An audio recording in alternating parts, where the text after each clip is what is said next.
good to go. Okay.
Yeah, and then like there's no way I could do it.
charge you with genocide. Wyden, you can't hide. Wyden, you can't hide. We charge you with genocide. We charge you with genocide. Wyden, you can't hide. Wyden, you can't hide. We charge you with genocide. We charge you with genocide. Wyden, you can't hide. Wyden, you can't hide. We charge you with genocide. We charge you with genocide. Wyden, you can't hide. Wyden, you can't hide. We charge you with genocide. We charge you with genocide. Wyden, you can't hide. Wyden, you can't hide. We charge you with genocide. We charge you with genocide.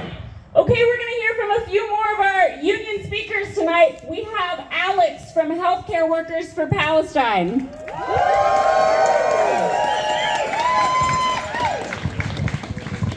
Hi everyone. My name is Alex and I'm a nurse and member of Healthcare Workers for Palestine. I stand here today alongside fellow union members, healthcare workers, and prominent Palestinian-led and Jewish-led organizations who have been involved in this work for far longer than I. I wish that I could say that I also stand here with the support and backing of the hospital where I work, but OHSU, along with all other healthcare institutions throughout Portland, has shown that they are unwilling to make a stand on the right side of history. Even the leadership of my own union, Oregon Nurses Association, refused to listen to their delegates and declined to join with the many other unions who endorsed this protest. These institutions tout mission and value statements promoting the importance of health for all, while pointedly ignoring the thousands of men, women, and children being murdered, starved, and traumatized in Gaza. The complete decimation of healthcare institutions in Gaza, prompting the creation of the term healthicide, is allowed to pass before our eyes with not so much as a casual email from our so-called healthcare leaders. Shame! According to Dr. Joel Abi Rashad, a medical professor at American University of Beirut, The term healthicide encompasses an intentional, systematic destruction of not only healthcare infrastructure, hospitals, healthcare workers, medical supply lines, but also the devastation of a population's health and well-being in its entirety. The hypocrisy demonstrated by our local healthcare systems is biting and deeply telling. Selective silence during a genocide is complicity with the perpetrator. It is a tacit agreement that a caste system is just and fair, and the systemic murder of those in the implied lower caste is no issue. Yep. I look at the faces of my patients and I cannot help but think of the faces of starving children, of children being operated on without anesthesia, of children losing their homes and families from bombs funded by my tax dollars. How are there so many people who lack the empathy to do the same? How can anyone who works in healthcare continue to go in day after day, business as usual, without thinking of their healthcare counterparts in Gaza? The doctors, nurses, and other medical professionals who we are literally watching being blown up on live TV while caring for patients. Israel's genocide in Gaza is the most acute and most preventable health catastrophe in the world today. It is a defining ethical test for the global community, and we are failing the people of Gaza at every turn. Starvation and malnutrition in Gaza are at all-time high levels. Food insecurity and extreme malnutrition have caused life expectancy at birth to decline 35 years. Families are being forced to risk their lives for a handful of food, and thousands have been brutally murdered while seeking aid. And yet, universal silence. It is not only our healthcare institutions that are refusing to make a stand, but our elected officials as well. Senator Wyden, I ask you, how can you see what is happening and do absolutely nothing? Why have you deemed the people of Gaza less valuable, less deserving of a full and rich life than others? How can you continue to allow our tax dollars to fund these atrocities? And you cannot say you did not know. We're nearly 2 years into this genocide. It is far too late to say you did not know. These crimes are happening in real time, live streamed for the world to see. You can open your phone right now and see children being starved, tortured, and killed by Israeli forces. Israel's actions have turned Gaza into a graveyard for children, and your silence, Senator Wyden, is complicity. That's right. Damn right.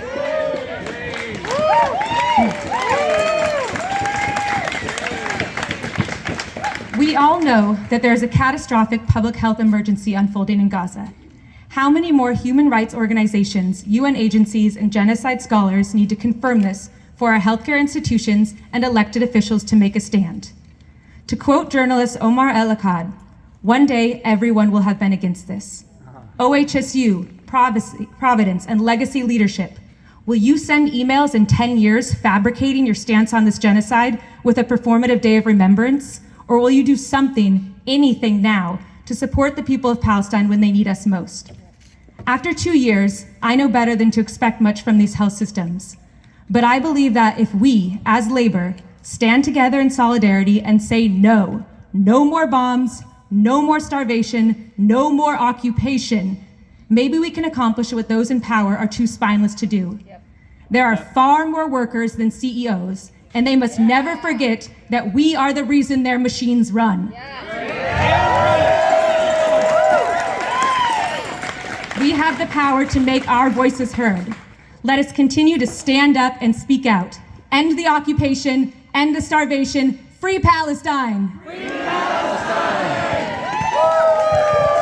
Free, free Palestine! Free, free Palestine! Free, free Palestine! Free, free Palestine! From the river to the sea! From the river to the sea! Palestine will be free! Palestine will be free! From the river to the sea! From the river to the sea! Palestine will be free! Palestine will be free! Free, free Palestine! Free, free Palestine! Free, free Palestine! Free, free Palestine! From the river to the sea! From the river to the sea! Palestine will be free! Palestine will be free! Okay, next we are going to hear from Sam from the Federal Unionist Network.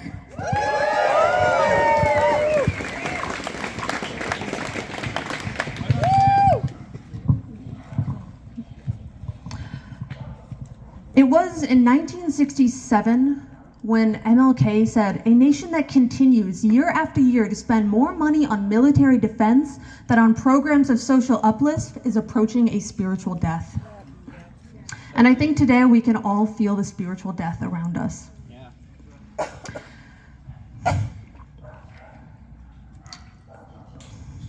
The connection between the increasing military funding and the deliberate erosion of public services is not accidental, but it is part of a strategy that puts profit over people. Under Trump, the already bloated military budget has exploded. He's increased the Department of Defense spending to historic highs. He's nearly tripled the ICE funding, and he's built the largest immigrant detention center in the country.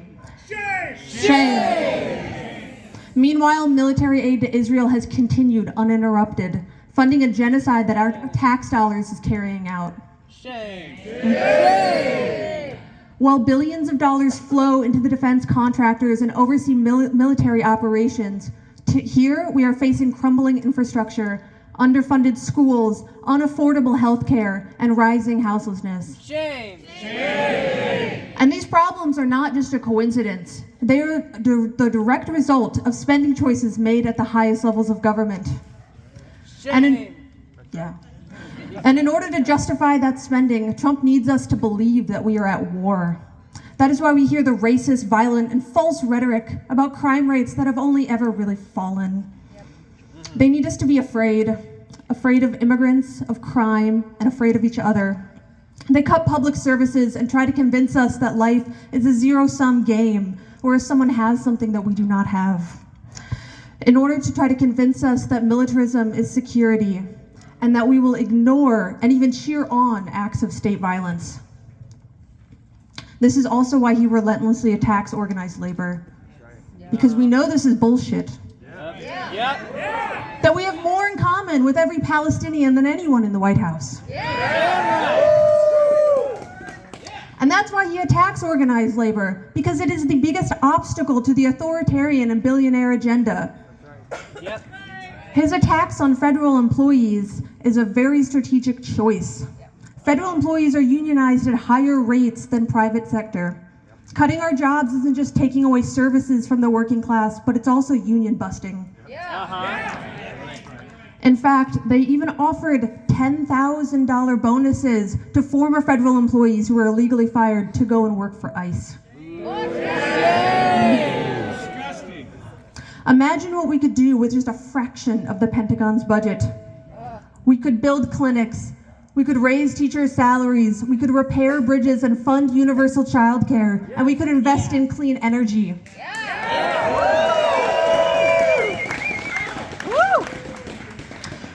Budgets themselves are moral documents.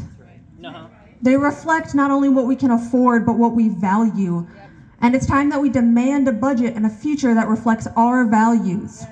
And if Ron Wyden won't implement it, we will replace him. All right. Free Palestine? Free Palestine!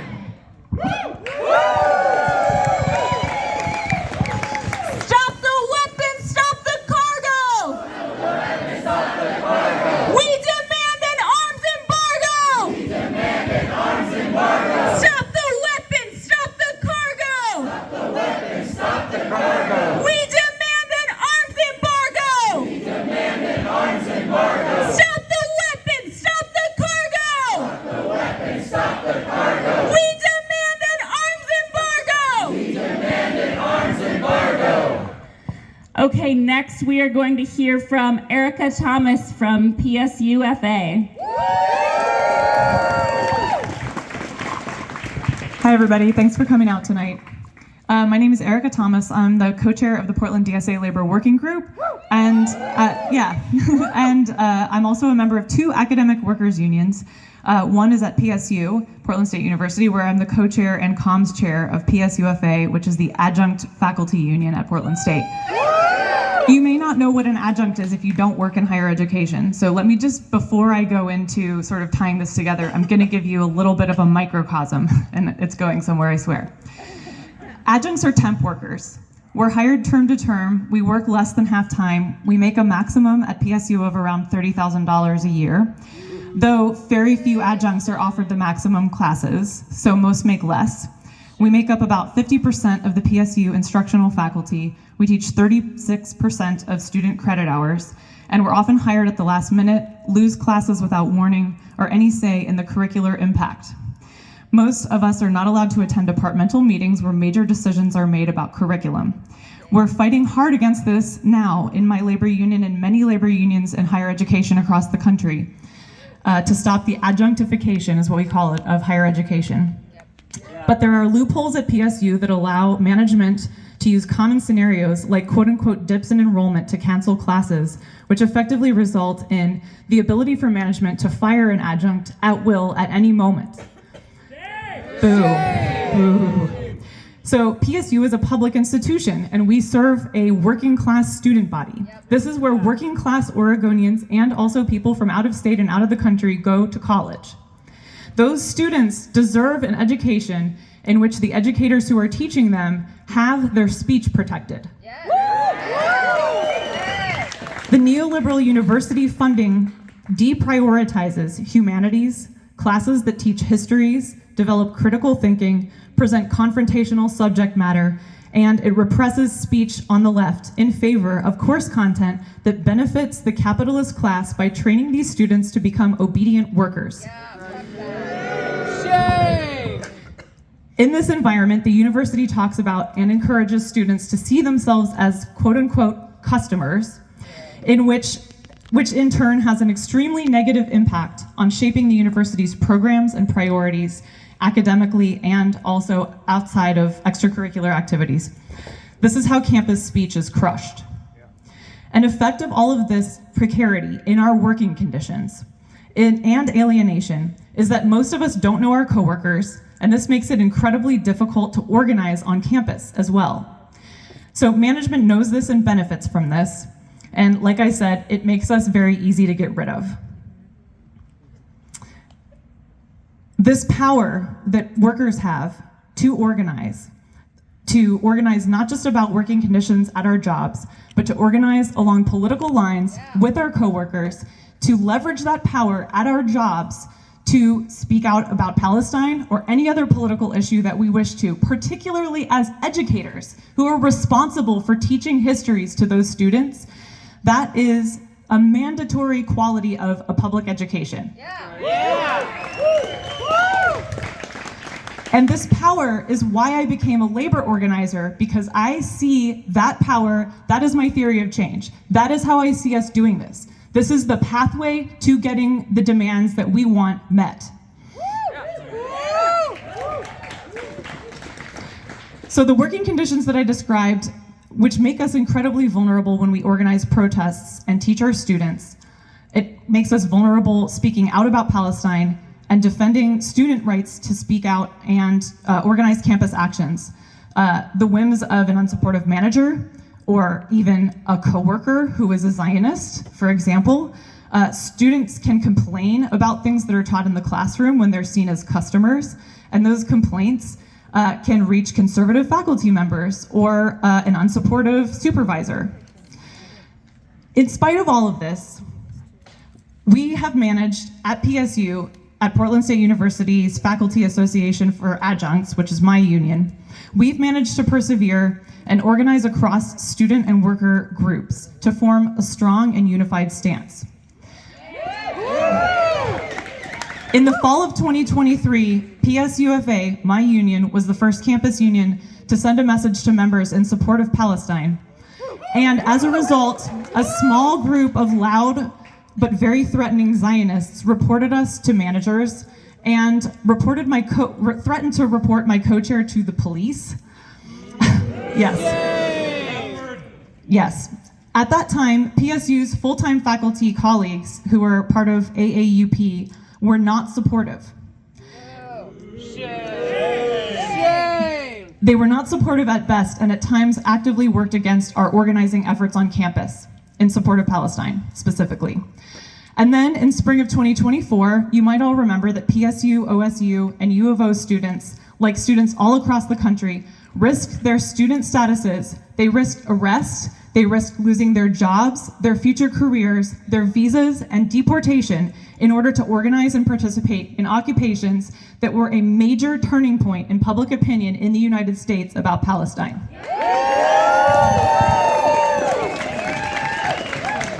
And meanwhile, PSU administrators called in militarized police on our students and faculty and staff also. I see staff out here.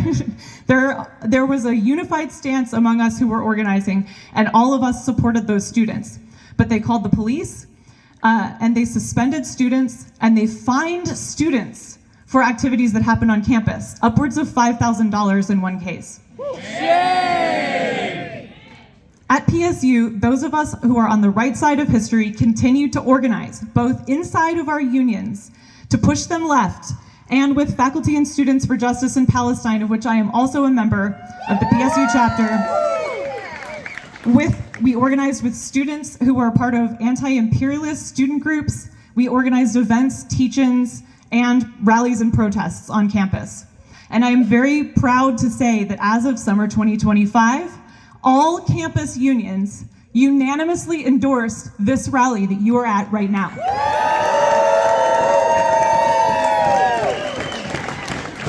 This might seem kind of like a small town story in the relationship that we have with the global imperialist mechanism that we are faced with, that we are fighting. These prolonged timelines can feel devastatingly slow in the face of our urgency to stop a genocide. We are all frustrated with the knowledge that, as the phrase is commonly repeated and as we just heard, someday everyone will always have been against this. Yeah. But we need someday now. Yeah. And it's your job, everyone here, to organize, to move together, to create unified bodies of people, to make sure that we are doing everything we can to accelerate that timeline, to make someday today. For your coworkers, your family member, your neighbor, and importantly, those in power to do something about it, we need to organize.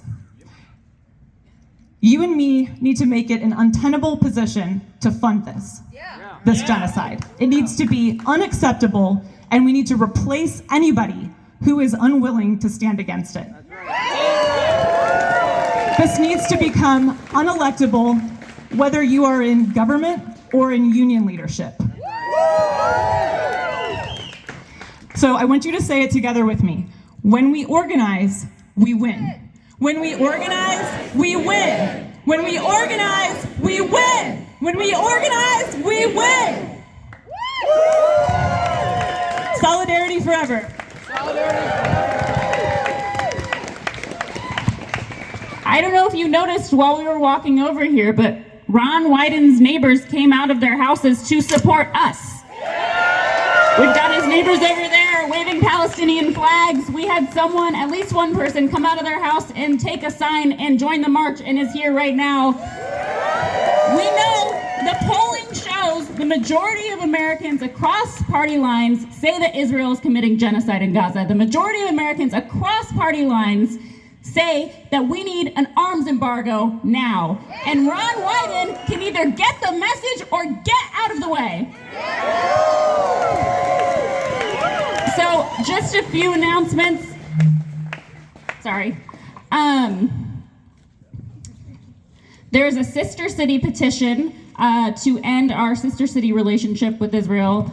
Portland has a sister city relationship with Ashkelon, Israel, which is a major port where a lot of military equipment is being shipped through right now. So that petition and other resources are at linktr.ee/rainbowblock, the Rainbow Block link tree. Jewish Voice for Peace is having an action here, at Ron Wyden's office at 911 Northeast 11th Avenue on Thursday, October 2nd. And Resist US-Led War is having an action this Saturday at the McMinnville Air Show to resist US militarism. And with that, we are going to march back together now safely to the park before it gets dark. And we will disperse from there, but we're going to do one more chant for the road.